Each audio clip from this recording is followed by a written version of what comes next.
Welcome to video 5 of the demo videos for B05, our introduction to coding with R. So in this video, we're going to look at basic plotting with R.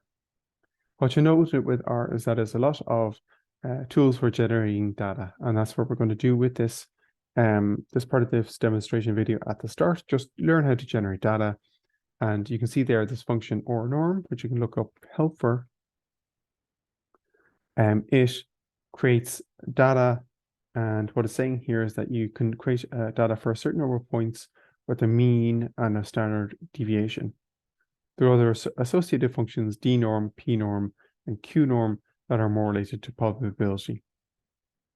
So for example, with ornorm, we can generate 3 values with a mean of 1 and a standard deviation of 2 using this command. So you see 3 values appear, and their average is around 1 with a standard deviation of 2. If we have an average of 11, you can see the values change up to around 11 with a standard deviation of 2.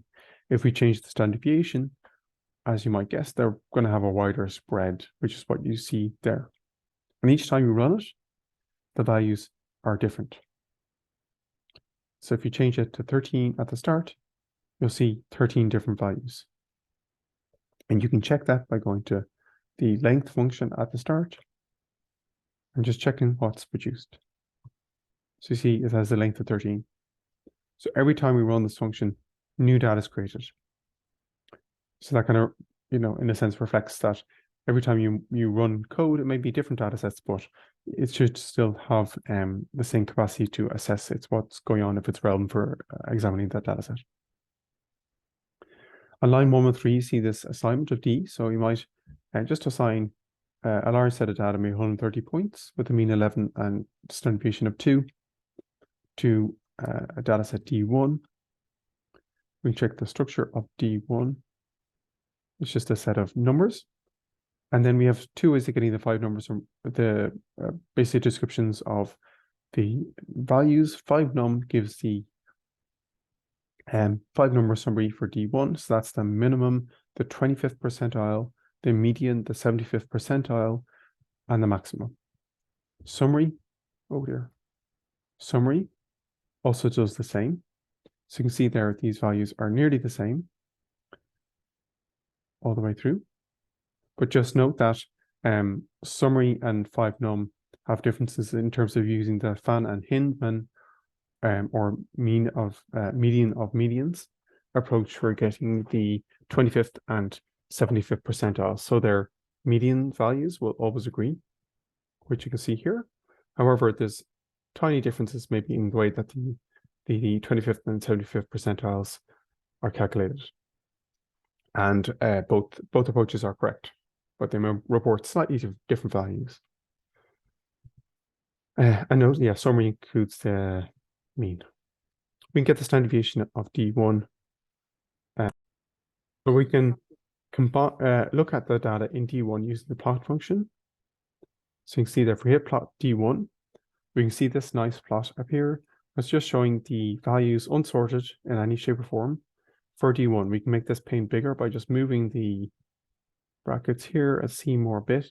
If we want to be fancy, we can do plus sign to add on a feature. We're going to be adding on a grid like that. So you can see a grid, which makes it maybe easier to visualize. So what else? We can plot a histogram as well. Hist D1. We might add on a grid as well, but it's not really necessary if I can spell it. And there you can see the grid and then D1 mapped on there, just in very simple colors. Nothing advanced here, but we'll get to that later. We can do density plot as well. So if we look at the density of D1, this will give numerical data, which is not very easy to read, which is easier to view like that. So similar to histogram, but just a slightly different plot. The histogram we can adjust further by giving it a certain number of a change in the binning approach using the command breaks. So we could change breaks to maybe 66 and then get a more highly resolved histogram. You can change it down to 33. Maybe that would work better. And then we can give it a title as well. Main equals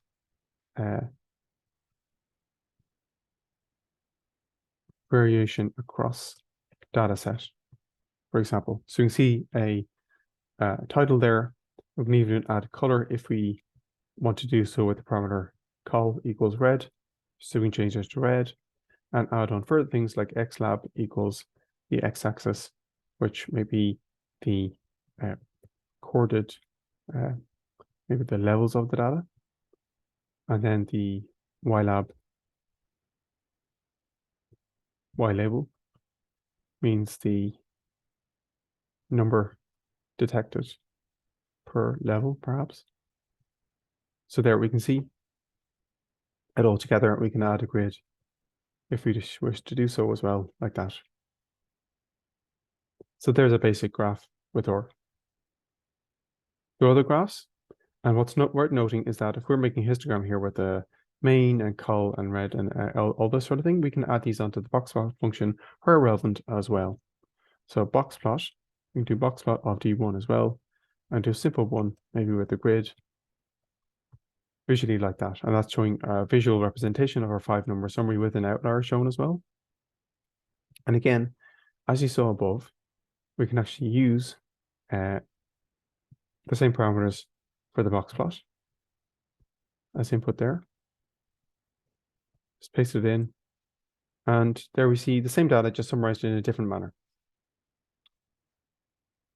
And there's other plots that can summarize basic data visually as well. So if we want to create a box plot with multiple data sets, we can do that as well. So we're going to add in another parameter to this. So we add in numerical data. So it might be values going from 8 to 18. And that's okay to separate distribution, except this time they're both in red. If we had 8 to 88, that would change the y-axis levels will change automatically. So you can see there, all the data is included. So note that 8 to 88 is all the numbers in that interval. And it's just an example input data we can use here. We can have 3 parameters for our box plot. We can just keep the box plots. We'll keep plotting data sets. So you could have 1 to 20, like that. And we can do further enhancements as well by changing the color parameter with the C command. So C comma red is the same thing. It will just be red.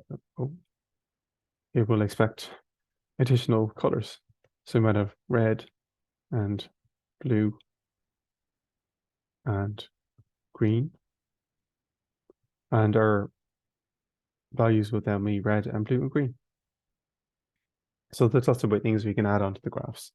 These are not fantastic graphs, but they're the good way of understanding how plotting with R can work. One important thing that we're going to learn to do is how to write out data, print plotting data to a file.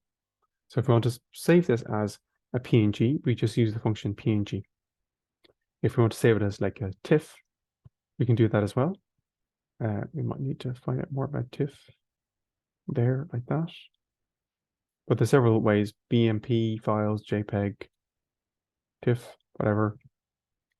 So we could say have TIFF, and then what I want to do is give my file a name, plot1.tiff. So note the files type. I'm going to give it a width as 777, and then a height. I'm going to say 888. Hit enter, and this will now open the file to write something out into it. So what I want to do is go back to my plotting command. So by hitting enter, this has plotted that to that file. Ignore the error. I don't really need that. And then to save the file, you would do a command dev.off. So this function writes that data out of the file and closes the file, so it's now complete. So dev.off. It's now writing to that file and says, RStudio graphics device 2, which is essentially just saying that it's saved to that file. If you don't save it to the file, it's not going to be there, and your file may not be created. So you can see there in my current working directory, that file is present. And there we have our fantastic nature figure printed out. Obviously, the scaling is a bit poor here.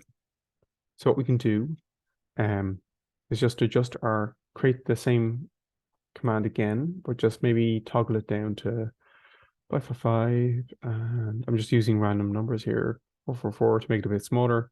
Plot, I'll remove the grid so it doesn't give an error. See no error. Write it out again. And now this is writing over the same file. So that old picture is gone. Our new one is going to appear here in the same file.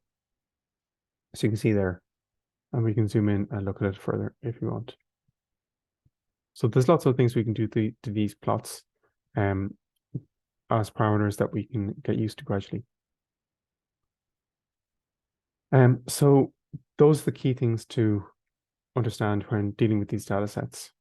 And note that you can plot all sorts of things. So there's a box plot here, but we can plot histograms or other plots as well.